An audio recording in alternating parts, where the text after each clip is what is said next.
versus Wolfe. Koenig and Wolfe, I'm Doug Wolfe. This is Clay Koenig. You have a really important editorial, I believe, this week. I heard you recording it, and it's something that impacts us here locally. Yeah, I mean, we're just really taking a guess because nothing's been confirmed as of yet. But as you know, one of the medical institutions has really been kind of shut down. A lot of people are saying that it's malware. There's been no confirmation as of yet. They're calling it, as of Friday, a cyber incident. A cyber incident? Yes. Okay. So I was taking a look at malware across the world, and malware is costing the globe $6 trillion a year. I mean, it's phenomenal.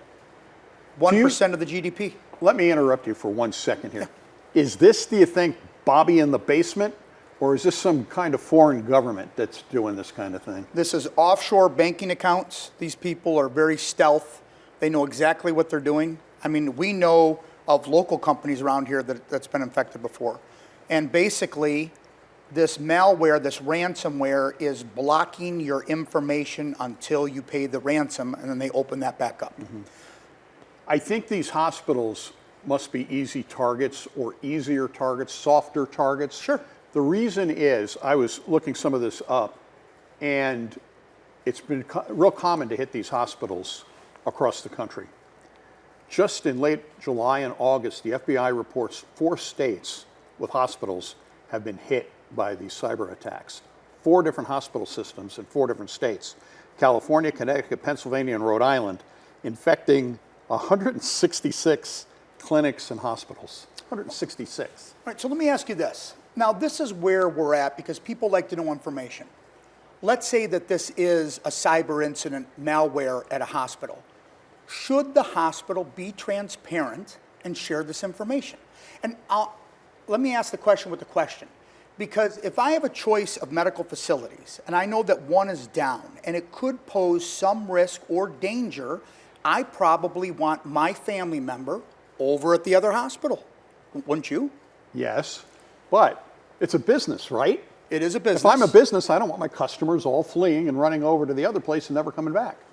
Why not be transparent and say this is what is going on and this is what we are doing to solve the problem? Stay with us, hang with us. I think that develops trust within the community. Look, I understand businesses don't want to tell you squat. I get it. I'm probably more transparent than most. In fact, when I'm sitting around my manager's meeting, I probably share things that I probably shouldn't share with my people. But I trust my people, and I think it's important that everybody's on the same page. When something of this magnitude is going on, I want to be alerted to the fact that this is going on. And I just don't think that there's a problem with that. This is going to be a real issue for like this system that's here in Central Illinois. We just talked last week in our segment about Medicaid and Medicare and their payments and how it's really hurt hospitals financially. Put this on top of that, okay? What kind of money are we talking about? And obviously they're not going to release with the ransomware, if it is ransomware. I'm not saying it is, but if it is ransomware, they're not going to tell us how much they're asking for. So I know a company that was hit twice with ransomware. They paid the ransom both times. The first time the ransom was $20,000. The following year, $400,000. Oh my gosh. Okay. We have to take a quick break and we'll get back and we'll wrap this one up. Hi, we're back with Koenig versus Wolfe, and we're talking about malware for the editorial this week. And there's a U.S. senator who in Florida had some hospitals hit, and he's demanding that the FBI get the data on it and track it all down. Good luck. I mean, the FBI, I'm sure, is on all these cases. But this, by the way, according to the American Hospital Association, I think it was, this really picked up during what disease? COVID. It really picked up, and you started seeing more and more of this. So hospitals are different because they're protecting HIPAA information. Correct. Right? That's all the medical information for you, me, and everybody else. I would think that would be of utmost importance. We know that in some cases, a lot of these instances, they're using that information for ill-gotten gains at a different time, right? Stealing people's information. Sure. So there's different types. I was looking up, there's different ways to be infected. One's a Trojan. That's a type of malicious code that takes control of your computer. Spyware is software to obtain covert information. Viruses are codes that replicate itself and spread within your network. And then ransomware, malicious software designed to block access until ransom is paid. I think that ransomware is the worst of the group. It's going to cost the most amount of money, It's that's going to for cost a lot sure. of money if you pay it, and then if you pay it, there's no guarantee they're going to free up your system. Just think about the downtimes. Think about the scheduling at a hospital that size. All right. So if I were to call in right now, because I do an annual thing with my heart, okay, because one of their heart systems is affected too. If I call up, do they have my records there?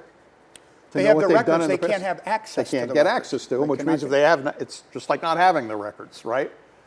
So do they take my word for everything? Yeah, because I don't remember everything, right? How serious this is becoming, if you remember a couple years ago, especially when COVID was going on, we had to take classes on what emails to accept Right. and what not. They tried to trick you. Right. You know, and then if you did something Yeah, wrong, I got you go one that through- was supposedly from you, which I knew right away it wasn't. What was the body? Do you remember? It was basically you wanted me to go buy something. I buy And I'm my like, own stuff, yeah. Doug. I'm probably not going to have you You're buy not calling me. So, I just reported it upstairs. understood. So what do you think? So now they're saying this is going to be a week or two. Now I'm hearing internally no idea. 5 or 6 weeks. I'm Good. hearing, I have no idea.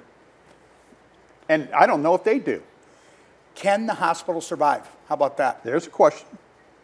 I would hope so. Me too. Because it's just not one hospital. It's a Yeah. system. Yeah, I mean, it's a complete You're talking system. Decatur, Springfield, Shelbyville, Effingham. You're talking a lot of different places. And Wisconsin as well, right? Oh, yeah, Wisconsin.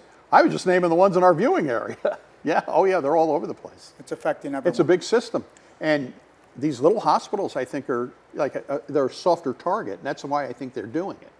Anything in the network that's not protected, IP addresses, anything, they can infiltrate Right. and start from there. Whatever happened to the good old days of paper? You know, the cell phones, everybody on their cell phones now all the time, using it as their I computer. use it as my notes.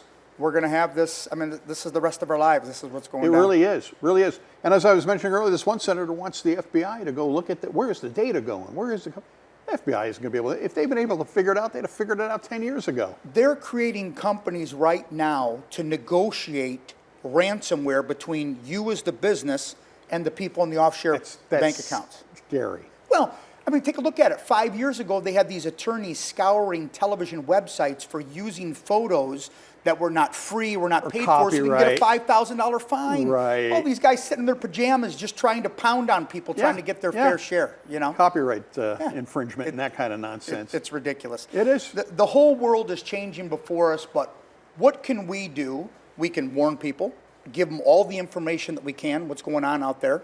It's really up to the, to the business themselves whether they want to tell everyone what's going on. I Right. understand that. I understand the decision. I think the best decision, in my opinion, is just to be transparent. Because when you cultivate that trust with people and they hang on to you. But again, with hospitals, they've got those laws. I understand. About how transparent they can be. Now, in fact, I think the fact that they finally just said it was a cyber incident ended a lot of speculation. Sure. You know. And And then here's the other thing. They're warning people don't fall now that because of this hospital having this, or this hospital system having this problem, don't fall for billing scams now. The hospital calling up and saying, hey, we found out that you're 80 years old and you haven't paid your bill for the past year. Yeah. Send us the money right now, or go get one of those iTunes cards or whatever crap they're using to scam money out of.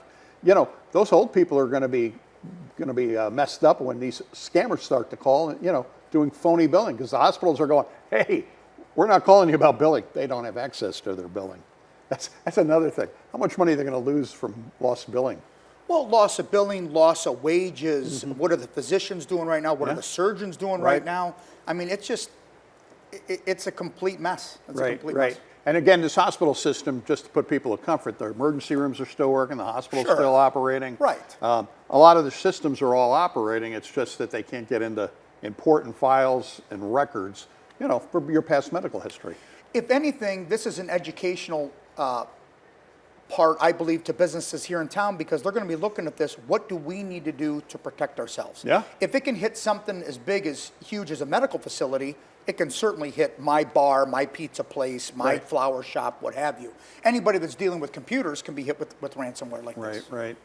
I don't know. Is there any type of computer that just fights this stuff off, or computer software that fights this stuff off? There is software, there's firewalls created. Avast, A-V-A-S-T, I think I should tell everybody about that. That is a free software to protect your computers. You can buy, the upper echelon of the program, but Avast allows you free protection on your computers.